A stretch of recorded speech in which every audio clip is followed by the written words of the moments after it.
Halo guys, seperti biasa hari ini kita bakal ngelanjutin lagi alur cerita dari Jenderal Licik paling manipulatif. Bagi kamu yang bingung, bisa tuh ke playlist kita Jenderal Licik paling manipulatif, atau kamu bisa klik link playlist yang ada di deskripsi. Untuk kamu yang udah setia nonton di obrolan isekai, terima kasih banget. Dan sekarang ayo kita masuk ke kisah Jenderal Licik paling manipulatif part 18.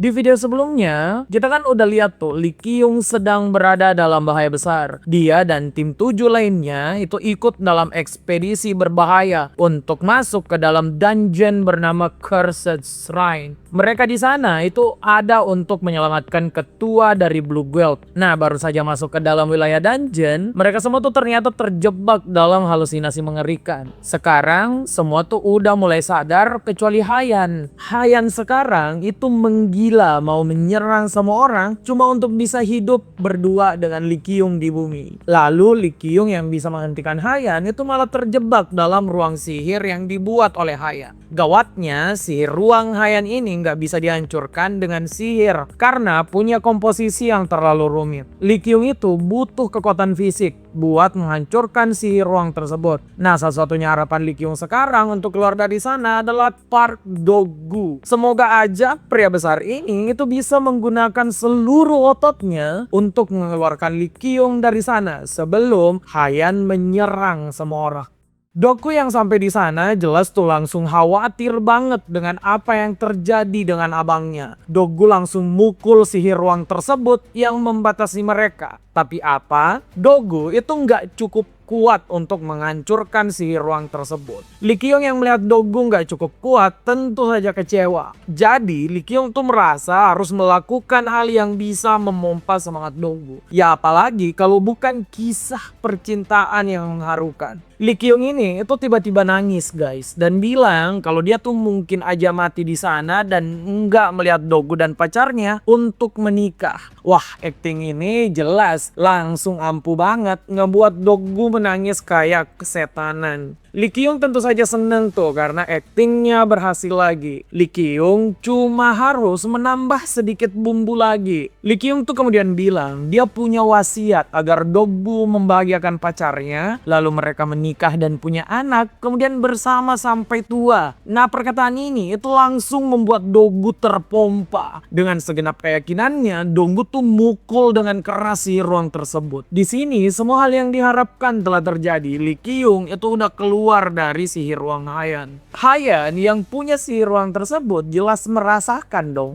Nah, kalau sihir ruang miliknya rusak, jadi Hayan tuh mengamuk dan langsung bergegas menuju ke Lee Kyung untuk ngehajar mereka yang udah ngelepasin pria idamannya tersebut. Tapi Hayan di sini lengah dan gak bisa apa-apa. Lee Kyung tuh juga udah menyiapkan serangan pamungkas. Lee Kyung langsung saja meminumkan obat pada Hayan. Hayan yang dari tadi muda dan berbahaya udah jadi tenang sekarang. Setelah semua selesai, Kim Hyung Sun baru muncul. Yap, kayak polisi India. Hyung Sun cuma kebagian tuh melihat Hayan yang udah menangis di pelukan Lee Kyung. Ya ini nih, kerjaan polisi India kan. Baru datang pas masalah selesai atau pas ada cuannya doang. Setelah masalah Hayan selesai, Lee Kyung kemudian menggunakan obat yang sama pada semua orang. Nah, saat semua orang udah sadar, kan ekspedisi ini mau dilanjutkan. Lee Sang-hee itu kemudian memberi komando utama pada Kim Hyung Sun. Sekarang mereka tinggal melakukan satu hal, yaitu masuk ke dalam ruangan bos. Saat masuk ke dalam ruangan bos, di sana udah ada Yuliana yang duduk sendirian. Yuliana tuh di sana menunggu cinta sejatinya Cedric yang nggak pernah datang. Yuliana yang melihat orang asing begitu marah dan langsung mengamuk. Yuliana mengeluarkan gelombang suara yang mampu membuat Lee Kyung langsung mengalami luka dalam. Yuliana tuh udah jelas adalah bos dungeon tersebut. Formasi penyerangan juga udah mulai dibentuk. Lee Sang-hee akan membuat pertahanan untuk bagian belakang. Kim Hyung Sun dan Dogu itu maju untuk melakukan pertarungan jarak dekat. Nah, saat pertarungan dimulai, Dogu tuh masih aja lengah. Pria besar ini dijatuhkan dengan sihir bayangan Yuliana. Di sini saat Doggu diurus, Yuliana tuh ternyata memiliki banyak celah. Kim Hyung Sun itu udah penuh dengan tekad langsung melakukan serangan dengan memanfaatkan celah yang ada. Serangan ini sih terlihat meyakinkan ya, tapi sihir kegelapan Yuliana ternyata jauh lebih kuat. Kim Hyung Sun itu sampai terdorong mundur dengan mudah cuma dalam sekali serang doang. Lee Ki-yong yang menyaksikan hal ini itu menganga. Ya jelas Lee Ki-yong bakal panik. Kalau bukan Kim Hyung Sun yang bisa mengalahkan Yuliana di sana, itu siapa lagi? Kan Kim Hyung Sun tuh orang yang paling kuat di antara mereka semua. Lee Ki-yong kemudian merasa kalau mereka harus memilih. Apakah mereka harus memberi buff kepada Kim Hyung Sun untuk bertarung atau tetap dalam formasi sekarang di mana sihir cahaya itu melindungi para mage bagian belakang. Di tengah Lee Ki-yong berpikir, Yuliana udah mulai mengamuk. Amukan Yuliana sekarang itu ditujukan pada para mage yang ada di belakang. Orang pertama yang akan dibereskan Yuliana itu ternyata adalah Lee Ki-yong. Sebuah sihir kegelapan raksasa kemudian muncul. Dalam sekejap, sihir ini ngehantam penghalang yang melindungi Lee Ki-yong. Semua orang tuh jelas langsung jadi panik. Ya kalau sihir kegelapan tersebut mengenai Lee Ki-yong, maka udah jelas Lee Ki-yong pasti akan selesai. Di tengah momen super kepepet ini, Lee Ki-yong tuh langsung nangis dan mengatakan, "Oh Yulianaku tercinta." Yap, benar sekali. Setelah ngibulin orang hidup, sekarang arwah gentayangan juga mau dibego-begoin sama Lee Ki-yong. Tapi apa yang terjadi? Acting Lee Ki-yong ini ternyata ampuh banget. Yuliana tuh menghentikan sihirnya guys, dan Lee Ki-yong itu bisa selamat. Orang di sekitar Lee Ki-yong itu menunjukkan berbagai macam wajah. Mulai dari ada yang bingung, ada yang ngebatuk, dan ada juga yang hampir mati berdiri. Semua orang sih jelas kaget ya, karena kok bisa sih ada orang mau ngibulin arwah gentayangan? Yuliana yang sedang terkejut bukan cuma menghentikan sihirnya. Yuliana tuh bahkan menghilangkan penghalang yang melindunginya dan berhenti ngamuk. Dia kemudian mempertanyakan, apa pria yang di depannya adalah Cedric yang dia tunggu. Lee Ki-yong itu stay in karakter guys. Dia tuh mengaku adalah Cedric yang merindukan Yuliana. Lee Ki-yong siap tuh membuat panggung pertarungan ini jadi panggung drama. Yuliana yang terkecoh itu terus mempertanyakan apa yang ada di depan matanya beneran Cedric. Lee Ki-yong mengaku kalau dia adalah Cedric, cinta sejati dari Yuliana. Nah di momen yang menentukan ini, Yuliana kemudian sadar laki-laki di depannya bukan Cedric. Cedric itu kan rambut pirang dan punya warna mata berbeda. Di sini Lee Ki-yong baru sadar, nama Cedric kan udah pasti orang barat dan bukan orang Asia. Jadi pasti muka mereka beda dong. Lee Ki-yong yang boleh panik itu untung aja masih sempat mengecek status window milik Yuliana. Di sana kelemahan Yuliana mulai terlihat. Lee Ki-yong kemudian mengaku kalau dia adalah reinkarnasi dari Cedric. Lee Ki-yong langsung memegang tangan arwah gentayangan tersebut dan mengatakan, meskipun kamu marah, senyumanmu tuh emang selalu indah. Wah, Yuliana dibilangin gitu sama cowok ganteng. Ingat guys, cowok ganteng langsung kelepek-kelepek. Ini kelemahan semua perempuan. Mau masih hidup kek atau udah jadi arwah gentayangan kek. Gombalan cowok ganteng emang gak ada obat. Tapi sekali lagi ingat, cowok ganteng kalau jelek bisa dilempar batu. Pertarungan di dalam dungeon Cursed Shrine ini apa sudah selesai dengan Yuliana jadi baper ke Lee Ki-yong? Tentu saja enggak. Mereka tuh tetap harus mengalahkan Yuliana. Jadi drama ini harus terus berlanjut. Doggu kemudian menarik Lee Ki-yong pura-pura melakukan penculikan. Kemudian Hayan juga mulai menyerang. Semua ini tuh dilakukan agar mental dari Yuliana terganggu. Kekasihnya diculik oleh orang lain. Lee Ki-yong yang melihat kalau semua rencananya berhasil itu mulai tersenyum. Yuliana yang kena mental sekarang tentu saja marah banget kan. Yuliana kemudian mengeluarkan pedang terkutuk miliknya dan mengeluarkan sebuah teknik pamungkas. Pedang kegelapan yang berterbangan di sekitar Yuliana itu mulai membuat Lee Ki-yong panik karena dia juga bisa ikutan meninggal kalau Yuliana melancarkan serangan tersebut. Tapi Lee Ki-yong tuh nggak punya waktu untuk menyelamatkan dirinya sendiri. Lee Ki-yong kemudian meminta Hye-yong untuk memberikan buff cahaya pada Kim Hyung Sun. Kim Hyung Sun jelas langsung tambah kuat. Dia mendapatkan peningkatan stat dan kenaikan kelas. Kim Hyung Sun itu langsung melompat dan melancarkan serangan. Pertarungan Kim Hyung Sun dan juga Yuliana terus berlanjut. Yuliana tuh nggak kalah tapi cuma terdorong mundur. Yuliana kemudian udah siap melakukan serangan balik. Lee Kyung tahu kalau serangan balik ini bisa saja mengakhiri hidup Kim Hyung Sun. Ini kan kabar buruk ya. Kim Hyung Sun tuh kan penggendong handal bagi Lee Kyung. Nah makanya Lee Kyung langsung ikutan bertindak dengan memanggil Yuliana. Oh Yuliana sayangku. Yuliana langsung tuh kehilangan fokus. Dan saat itu terjadi Kim Hyung Sun telah berhasil menjatuhkan Yuliana. Dengan begini Yuliana kalah. Ya jelas sih, orang yang paling ngegendong di pertarungan ini tentu saja tuh bukan kemampuan berpedang Kim Hyung Sun, tapi kemampuan akting dari Lee Kyung.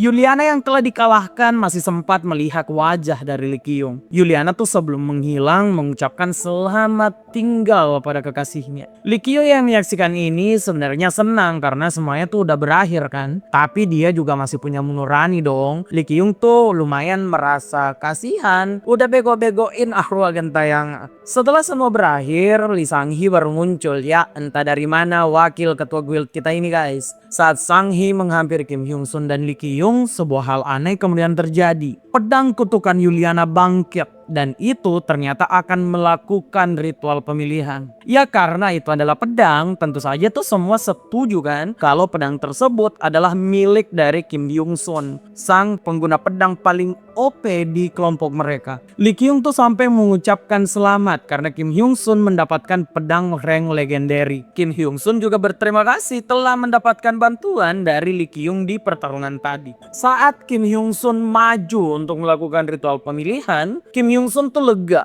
Pedang kutukan Yuliana ternyata tuh pernah berada di tangan orang jahat kayak Jung Jin Ho di kehidupan pertama Kim Hyung Sun. Kim Hyung Sun kemudian langsung saja melakukan ritual pemilihan. Saat ritual ini dimulai, hal nggak terduga terjadi guys. Pedang kutukan Yuliana ngamuk. Semua orang kemudian menjadi panik. Di sini nih kita diperlihatkan kalau ternyata senjata rank legendary itu memilih tuannya sendiri. Lee Sang-hee yang melihat hal ini nggak percaya karena emang swordsman paling kuat di sana ya Kim Hyung Sun kan. Jadi Lee Sang-hee tuh menyuruh Kim Hyung Sun melakukan ritualnya sekali lagi. Di tengah Sang-hee dan Kim Hyung Sun panik, Lee Kyung juga ikutan panik. Tapi dengan alasan berbeda. Tangan Lee Kyung itu bergerak dengan sendirinya. Setelah kehebohan yang terjadi, siapa sangka kalau hal enggak terduga itu terlihat di depan mata semua orang. Nah ternyata pedang terkutuk Yuliana itu memilih Lee Kyung. Semua ini udah jelas karena Yuliana beneran percaya kalau Lee Kyung adalah reinkarnasi Cedric. Lee Kyung tuh di sini panik banget karena nggak enak melihat wajah kecewa dari Kim Hyung Sun. Makanya Lee Kyung tuh mau mengusahakan bagaimanapun caranya agar Yuliana bisa memilih Kim Hyung Sun. Tapi pemikiran Lee Kyung tadi kalau mau memberi pedang tersebut ke Kim Hyung Sun cuma bertahan 5 detik guys. Di detik ke-6 saat dia melihat peningkatan berbagai hal karena mendapat Yuliana itu ngeri banget. Bahkan stat mana dari Lee Kyung itu naik 15 poin. Dan Yuliana punya fitur kesadaran sendiri untuk melindungi Lee Kyung. Dengan semua hal ini Lee Kyung langsung mau dong mengambil pedang itu untuk dirinya sendiri. Lee Kyung ini emang kampretos. Persoalan untung rugi. Kyung yang tadi mau memberi pedang kepada Kim Hyung Sun udah berubah pikiran. Sekarang mau menyimpan Yuliana untuk dirinya sendiri. Makanya Lee Kyung tuh meminta maaf pada Kim Hyung Sun. Dia tuh nggak nyangka kalau pedang itu akan memilihnya.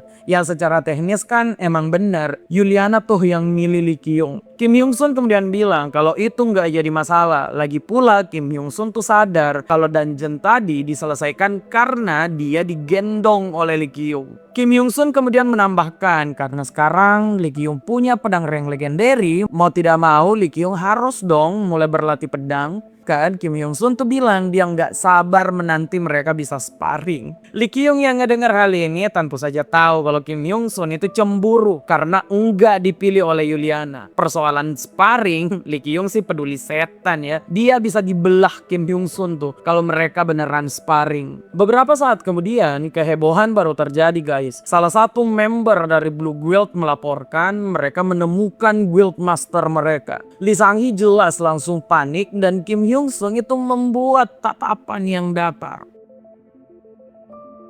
Keesokan harinya, pemakaman telah dimulai. Siapa sangka kalau Guildmaster Blue Guild yang susah payah dicari itu telah meninggal. Lee Sang-hee di sana menangis sejadi-jadinya. Lee Ki-yong di sisi lain, Lee Ki-yong tuh memerhatikan tiap orang di pemakaman tersebut. Kim Hyung-sun terlihat begitu tenang seakan-akan tidak ada yang janggal. Padahal Lee Ki-yong tuh merasa semua ini menjadi sangat janggal. Kematian Guildmaster Blue Guild itu bisa saja karena diselesaikan oleh orang lain. Dan tersangka utamanya adalah Lee Sol-ho. Kenapa begitu? Karena Pak Tua ini itu mencurigakan dari tadi. Kok ada orang yang malah tersenyum saat pemakaman ketua guild mereka. Lee Ki-yong yang melihat hal ini juga tersenyum. Dia udah melihat celah bagaimana ngasih paham Lee Sol-ho. Jadi Lee Sol-ho ini ya nikmatin dulu senyumnya. Karena besok dia pasti nangis. Beberapa saat kemudian, saat semua orang mulai istirahat, Lee Sol-ho tuh tiba-tiba masuk ke ruang makan dari tim 7. Lee Sol-ho mulai melakukan omong kosong. Lee Sol-ho bilang dia senang melihat semua orang jadi selamat. Di lain sisi, dia juga mengaku kaget kalau orang nggak berguna di dalam dungeon itu malah masih bisa selamat. Ya, yang dimaksud Lee Sol-ho siapa lagi? Kalau bukan Lee Ki-yong. Semua orang tentu saja marah dong karena nyatanya dungeon tersebut tuh digendong oleh Lee Ki-yong. Lee Sol-ho yang mendengar hal ini kemudian coba tuh ngubah topik pembicaraan karena udah pasti bakal kalah bacot. Pak Tua ini bilang kalau dia menyesal anggota tim 7 harus mengalami kesia-siaan dalam raid sebelumnya. Di mana mereka harus menemukan guild master yang mau diselamatkan telah meninggal. Lee Ki-yong yang mendengar semua ocehan ini kemudian langsung mulai bergerak. Lee Ki-yong itu dengan belak-belakan bilang kalau penyebab kematian guildmaster mereka itu dikarenakan Lee Sol-ho dan antek-anteknya. Lee Sol-ho sih jelas marah dan bilang itu nggak benar. Lee Sol-ho mengaku udah mengusahakan bala bantuan tapi nggak ada yang berhasil sampai di tempat guildmaster. Lee Ki-yong kemudian melakukan tuduhan lanjutan. Lee Ki-yong bilang kalau bala bantuan itu bukan nggak bisa membantu guildmaster, tapi mereka nggak mau ngebantu guildmaster. Lee Ki-yong menambahkan kalau dari awal Lee Sol-ho ini sih mencurigakan banget ya, karena dari tadi yakin banget guildmaster dari Blue Guild itu meninggal sendirian. Asumsi itu membuat Lee Ki-yong curiga dan menuduh lebih lanjut kalau sepertinya Lee Sol-ho sendirilah yang masuk ke sana menyelesaikan guildmaster mereka. Nah, karena mau cuci tangan, makanya Lee Sol-ho itu coba meyakinkan semua orang kalau guildmaster itu meninggal sendirian. Lee Sol-ho yang mendengar tuduhan demi tuduhan yang dilayangkan Lee Ki-yong itu terus menyangkal Lee Ki-yong udah nggak peduli dan cuma melakukan provokasi dengan mengatakan dia capek bicara dengan pria tua munafik. Lee Sol-ho yang mendapat balasan tersebut jelas sangat marah dan mulai mau mengeluarkan sihir. Tapi itu sih nggak guna ya. Lee Sol-ho itu langsung terdiam karena dia diancam oleh pedang terkutuk milik Lee Ki-yong. Yuliana sangat marah loh kalau Cedric-nya diancam. Lee Ki-yong kemudian menghentikan Yuliana karena ancamannya udah selesai dan emang Hayan mulai cemburu bahkan dengan pedang. Jadi daripada Hayan mulai sakit lagi, mending Lee Ki-yong berhenti. Lee Ki-yong kemudian mulai bergerak. Dia bilang kalau Lee Sol-ho ini belum saatnya untuk dia hancurkan. Lee Sol-ho katanya masih bisa berguna. Lee Ki-yong kemudian menyuruh Lee Sol-ho membuat laporan pada semua eksekutif dan juga ke wakil guildmaster Lee Sang-hee tentang apa yang terjadi selama semua orang pergi. Ya siapa suruh kan? Lee Sol-ho ini kan dari kemarin ngotot nggak mau ikut. Jadi bisa tuh disuruh buat laporan tentang apa yang terjadi. Lee Ki-yong kemudian pergi guys. Dia seneng banget karena mental dari Lee Sol-ho itu sedang terguncang. Lee Ki-yong tahu kalau kemarahan dari Lee Sol-ho sekarang adalah kunci untuk kemenangan berikutnya. Lee Ki-yong yang pergi dari Blue Guild ternyata bertemu dengan Lee Ji-hye. Keduanya tuh membicarakan hal yang udah diminta oleh Lee Ki-yong. Dari penelusuran Lee Ji-hye, Lee Sol-ho tuh ternyata berhubungan dengan sebuah guild bernama Yamato dari kota Celia. Hubungan ini sepertinya udah lama terjalin karena Lee Sol-ho itu terbukti sering mengirim sumber daya kayak uang dan juga item. Kerjasama dengan guild yang berada di luar Celia tuh katanya emang sedang sering terjadi karena kondisi buruk dari kota Celia. Tapi menurut Lee Ji-hye ada yang mencurigakan dengan kerjasama Lee Sol-ho dan Yamato Guild. Lee Ki-yong itu langsung nebak kalau Yamato Guild sepertinya akan menyerang Blue Guild yang sekarang melemah karena kehilangan Guildmaster mereka. Ya, hal itu emang memungkinkan dan menguntungkan bagi Yamato Guild. Jadi meski penyerangan di kota netral dilarang, Lee Ji-hye memperingatkan Lee Ki-young untuk tetap waspada. Jangan sampai Guild Yamato tuh menyerang Blue Guild dalam waktu dekat. Nah, selain investigasi kerjasama Lee Sol-ho, secara mengejutkan Lee Ji-hye juga sudah selesai memeriksa hubungan kematian Guildmaster Blue Guild dan juga Lee Sol-ho. Ternyata nggak ada satupun hubungan antara keduanya. Jadi sudah bisa Lee Ji-hye pastikan kalau Lee Sol-ho bukanlah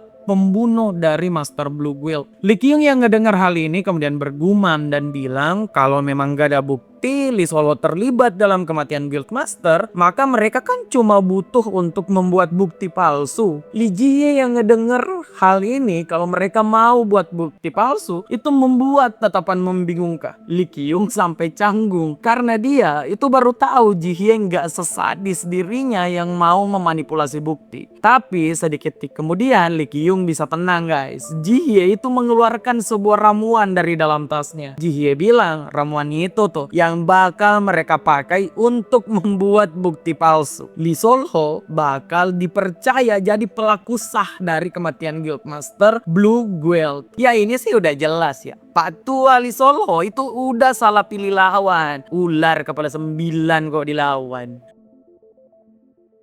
Nah, apa yang akan selanjutnya Lee Ki-young lakukan bersama Lee Ji-hye guys? Penasaran? Kita nantikan aja kelanjutannya di video berikutnya. Terima kasih yang udah nonton sampai akhir. Bagi kamu yang seneng dengan konten obrolan isekai, kamu bisa ngecek playlist kita untuk ngeliat semua garapan proyek kita. Kamu mau durasi jumbo juga ada di sana kok. Semoga kamu bisa ikut jadi teman mengobrol kami. Untuk sekarang sampai jumpa lagi dan jangan lupa komen, like, share, dan subscribe obrolan isekai.